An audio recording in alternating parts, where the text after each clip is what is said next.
আসসালামু আলাইকুম রহমতুল্লাহি ওয়া বারাকাতুহু। ওয়ালাইকুম আসসালাম রহমতুল্লাহ বারাকাতু। জি, শেখ, আমি বাংলাদেশ থেকে বলছিলাম। বলেন।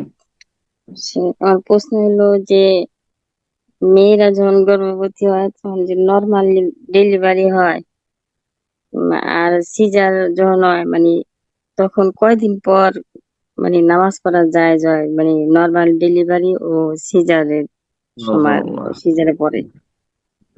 যখন এই নেফাস বন্ধ হবে, নেফাস যে প্রসূতির যে ব্লিডিং রয়েছে, রক্ত ক্ষরণ, সেটা যখন বন্ধ হয়ে যাবে তখন সালাত আদায় করবে। জি।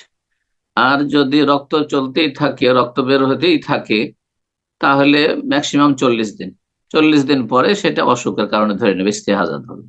জি।